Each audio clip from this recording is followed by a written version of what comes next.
I wasn't supposed to be awake. I'd been lying there for over an hour, eyes shut, breathing slow, trying to pretend everything was fine. That's how it had been lately, pretending. Pretending I didn't notice the way she flinched when I touched her.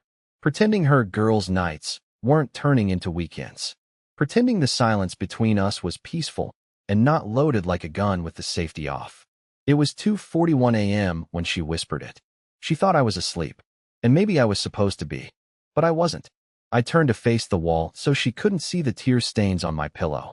She got out of bed quietly, tiptoed out of the room like I was some fragile statue that might shatter if I stirred. I heard her pad across the hallway floor, then the click of her phone being unlocked. Then, her voice. I hate this. I hate waking up next to him. My chest tightened. No, he's not asleep. Not really. He just lies there. All the time. Like a houseplant. There was a pause.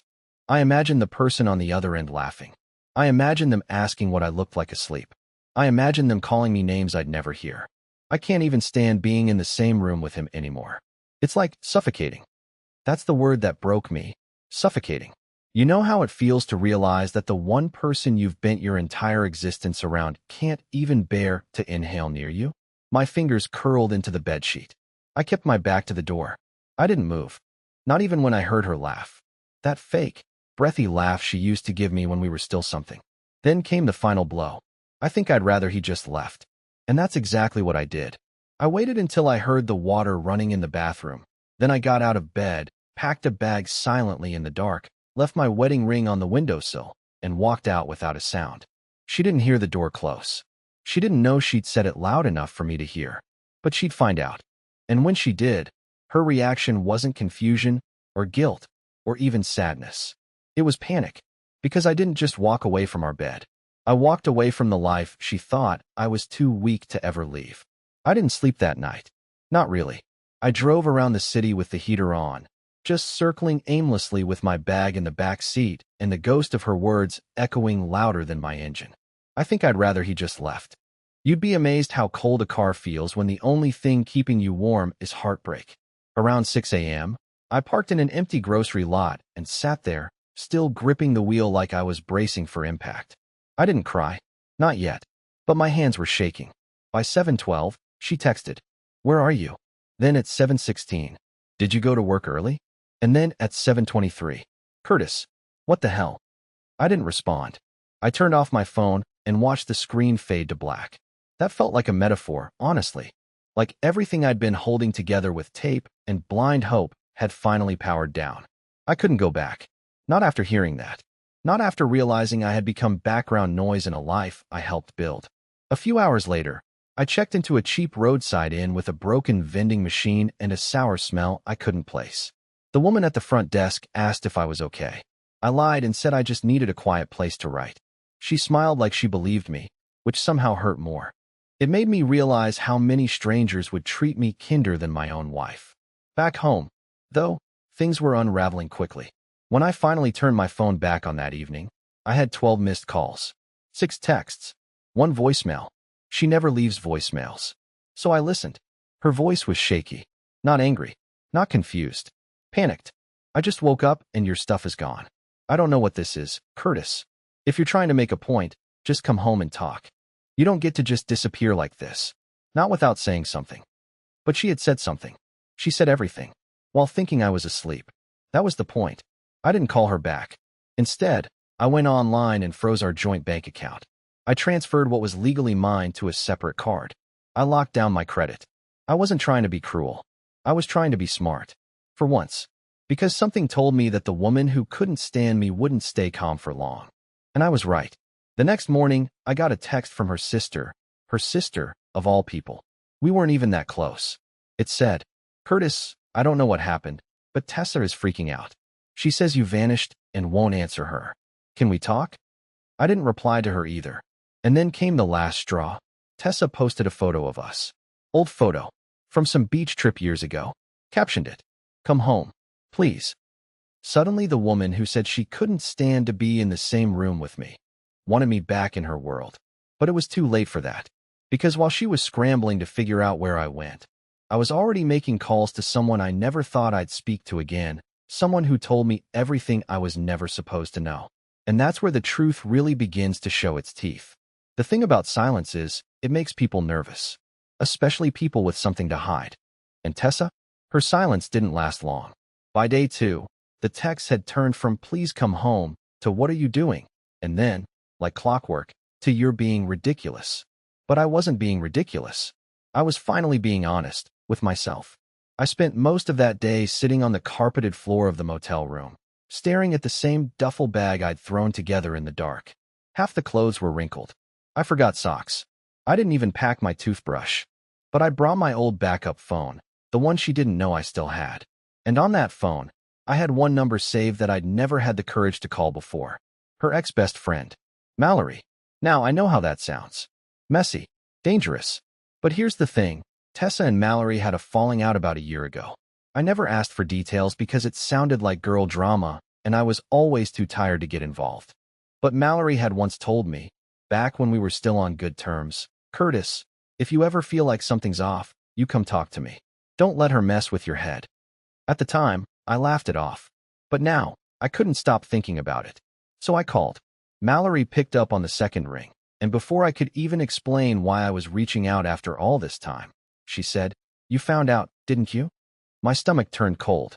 I didn't even know what I had found out yet. So I told her everything, what I overheard, how I left, how Tessa was freaking out now that I was gone. There was this long pause on the other end. I thought she hung up. Then she whispered, "You need to know the truth, Curtis. And you need to hear it from someone who doesn't owe her loyalty anymore." And that's when everything started unraveling faster than I could keep up. Mallory didn't hold back. She told me Tessa had been emotionally checked out of our marriage for over a year, that the team outings were real, but that someone on her team had become more than just a colleague. His name was Dalton, some slick regional manager who only wore black and liked quoting startup podcasts like they were scripture. Apparently, it started with drinks, then rides home, then accidental hotel stays when conferences ran late. I wanted to throw my phone across the room, but I didn't. I needed to hear all of it. The most brutal part? Tessa had planned to leave me 6 months ago. She had been slowly pulling away on purpose, creating distance, picking fights she could blame on me.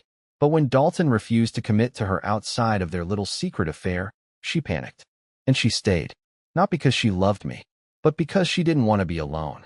Mallory said she kept quiet for a long time, but the way Tessa talked about me, mocking me, calling me a backup plan, it disgusted her. That's why their friendship ended. Tessa thought Mallory was jealous. The truth was, Mallory just couldn't stomach the lies anymore. By the time the call ended, I was shaking. Not just with anger, but with a weird sense of relief. Like I'd finally confirmed I wasn't crazy. That the coldness, the distance, the way she looked through me like I was a shadow in my own home, it wasn't all in my head. It was calculated. But now, I was the one with control. And Tessa? She had no idea I knew everything. I took a deep breath, grabbed a notepad from the drawer, and started planning my next move. I wasn't going to scream. I wasn't going to fight. I was going to let the truth collapse on her all by itself. And when it did, she'd be the one left gasping for air.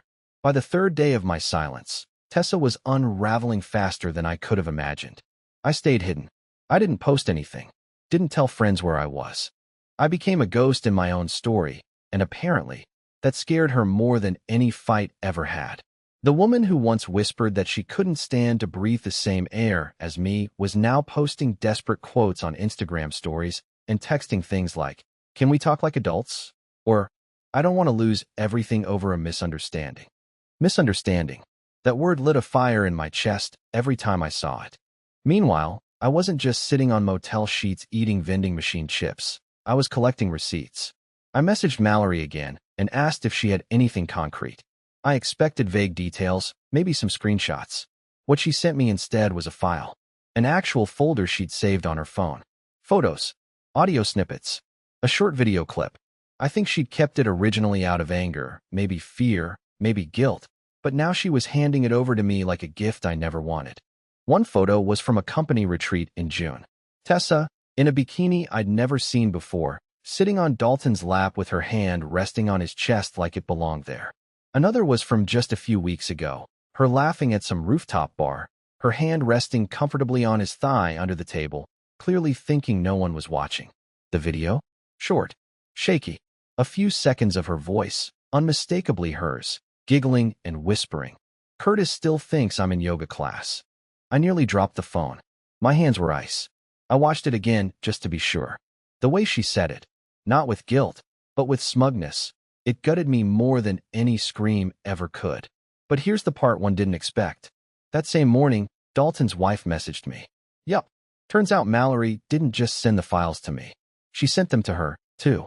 Her name was Kaylin, and she didn't waste time. Her message was cold and surgical. I believe we have something in common. I think it's time they both find out what that feels like. Now suddenly, this wasn't just me quietly escaping a toxic marriage. This was a slow, calculated demolition of a lie two people had wrapped themselves in for months. Tessa still had no idea I knew about Dalton, let alone that I'd spoken to his wife. She thought I was out sulking, sleeping in my car, waiting to come crawling back. So I gave her exactly what she was waiting for. I messaged her. Just one line. Meet me at the cafe on 14th, noon tomorrow. No lies this time. She replied in seconds. Yes. Thank God. I've missed you. She had no idea what was waiting for her at that table.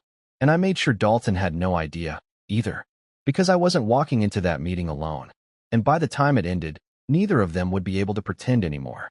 I got there 10 minutes early.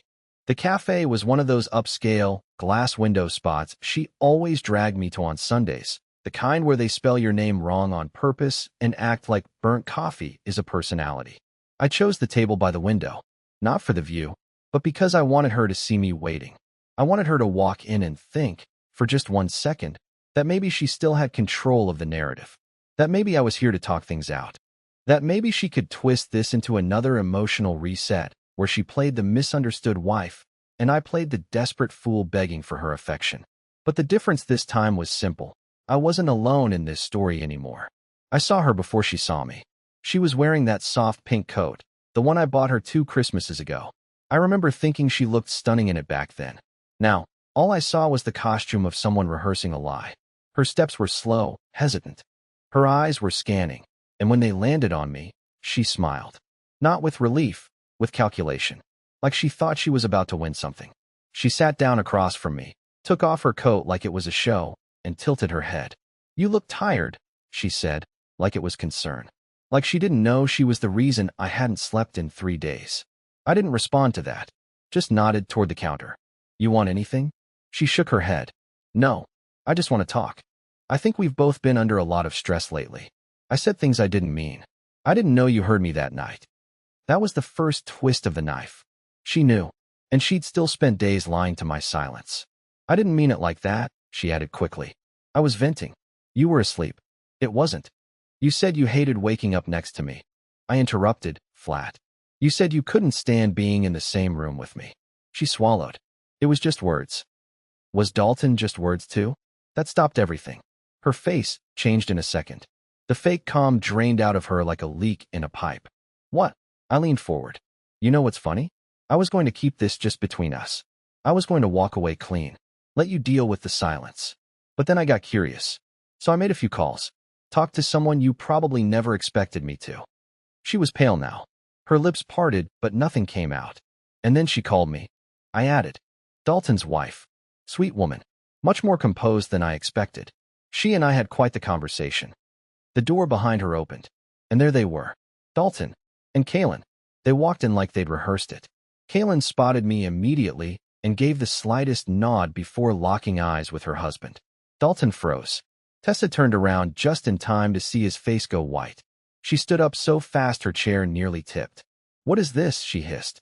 No lies this time, remember? I said. That's what I asked for. Dalton took a step back, but Kaylin was already moving toward the table. Calm. Collected. Her phone was in her hand, and I knew what was queued up on it. The video. The one with Tessa's voice giggling about me still thinking she was in yoga class. Don't, Tessa warned. But it was too late. You destroyed your marriages over lies, Kaylin said, voice steady. At least now, you both get to hear what truth feels like. And right there, in the middle of that trendy cafe with the polished floors and curated playlists, the entire charade fell apart. Tessa couldn't even look at me. Her eyes darted between us like she was searching for an exit. Dalton mumbled something about being set up, but no one listened. It didn't matter anymore. The damage was done. No screaming. No slapping. Just four people standing in the ruins of a secret that had been lived like a second life. I didn't wait for her to explain. I didn't ask her to apologize. I just stood up, placed my wedding ring on the table between us, and walked out. And this time, she saw me leave. I didn't go back to the motel. I didn't need to. Something in me had shifted the moment I walked out of that cafe. Not because I felt powerful, I didn't. I still felt hollow, sick, tired. But at least now everything was out in the open. No more pretending. No more lies being whispered when I wasn't supposed to hear. Everyone knew. Every mask had been ripped off.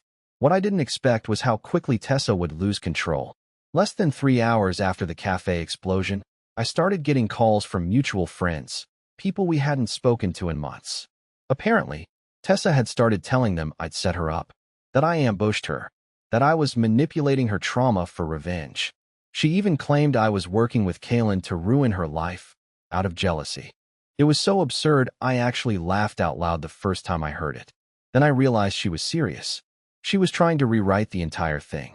She even posted a long, vague status online about toxic men weaponizing silence, and fake allies who pretend to help women heal while secretly resenting their strength. She didn't name me, of course, but everyone knew. I was the ghost in every sentence. And people, mostly her work friends, started messaging me, accusing me of emotional abuse. Me, the guy she said felt like suffocating air. I didn't respond. I didn't defend myself. I didn't even open most of the messages. But it hurt. Of course it hurt. Because while she played the victim in public, I was the one alone in a rented room with a bag of clothes that still smelled like home. And yet, something told me this was just her first move. Because when Tessa realized the public sympathy wasn't enough to bring me crawling back, when she realized I wasn't going to fight her online or beg her to stop, she took it one step further. She showed up at my sister's house, unannounced, crying. And the story she told my family? It was a masterclass in manipulation. I found out from my sister's husband.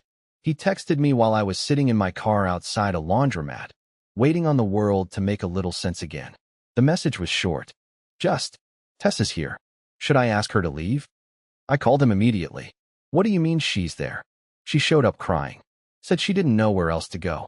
Said she needed to talk to your sister, woman to woman. I told him to let her say whatever she needed, and to listen, carefully. Now, my sister Maureen doesn't take sides easily. She's one of those no-nonsense types, sharp as a razor but always polite. She and Tessa were never close, but Maureen always gave her the benefit of the doubt. So when Tessa showed up at her door with red eyes and a trembling voice, Maureen sat her down and listened. But what Tessa didn't know, and what I had counted on, was that my sister doesn't just listen. She remembers every word. Tessa started with apologies. Soft ones. The kind that don't really say anything. I know I hurt him. I didn't mean for things to get this far. We both made mistakes. Classic stuff. Safe. Vague. Manipulative. But then she slipped. She said something that didn't match the performance. She said, I just thought he'd be too passive to actually do anything. My sister told me that's when she stopped playing nice. Too passive, Tessa had said. I didn't think he'd react like this. I thought he'd just wait until I cooled off. Maureen asked her, point blank. Wait for what? For you to stop lying? For your affair to end? Or for him to forget you said he suffocated you? Tessa froze. Tried to backtrack. But it was too late. Maureen told her, in the calmest voice imaginable, you didn't come here for closure. You came here to fix your image. You wanted someone in his family to forgive you first, so when the truth spread, you'd have a defense. Tessa left within 5 minutes. No more tears. No more shaking hands.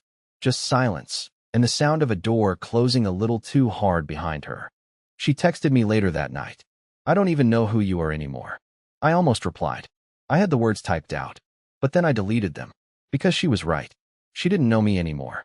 She'd built her world on the version of me who stayed quiet, who swallowed pain, who slept beside her without knowing she was planning to replace me. But that version of me was gone. And tomorrow, she was going to find out just how far gone I really was. I didn't seek revenge. That was never the goal. I wasn't trying to destroy her life or drag her through the mud like she did to me behind my back. No, I didn't need to. Tessa had already lit the match the moment she said she couldn't stand waking up next to me. All I did was step back and let the fire show itself. The day after she left my sister's house, the truth caught up to her in ways I didn't expect. Word spread. Not from me. I never posted a single thing, but from people who finally felt free to speak. Friends of hers started messaging me privately, saying they were sorry for believing her story. One of her coworkers sent me screenshots from their group chat, where she was tearing into anyone who didn't immediately defend her. I didn't reply to any of them. I didn't need to. I was already moving forward. What she never realized is that the worst thing you can do to someone who's spent years being invisible is finally see them, and then try to erase them again. She tried to pretend I didn't matter until I vanished completely. And when I did, she realized just how much of her life had been built on my quiet presence. The rent, the routines, the stability, the support. When I pulled it all away, not out of spite, but for my own peace, her entire world became hollow. Meanwhile, mine started to fill again. I got a place 2 towns over. Small, but warm. No reminders of her. No echoes of old fights in the walls. Just my own furniture, my own groceries, my own quiet. For the first time in years, silence didn't feel like punishment. It felt like peace. One evening, I ran into Mallory at a bookstore, completely by accident. We stood there, awkwardly at first, surrounded by shelves of paperbacks and people pretending not to eavesdrop. Then she smiled. And I did too. It wasn't romantic, not yet. But it was real. And it wasn't built on lies. I've been seeing a therapist.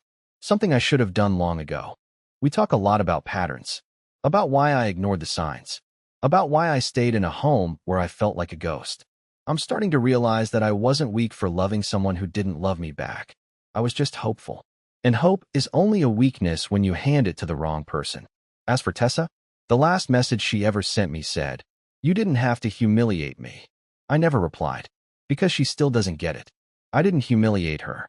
She did that all on her own. I just stepped out of the way, and I finally gave myself permission to stop begging to be loved.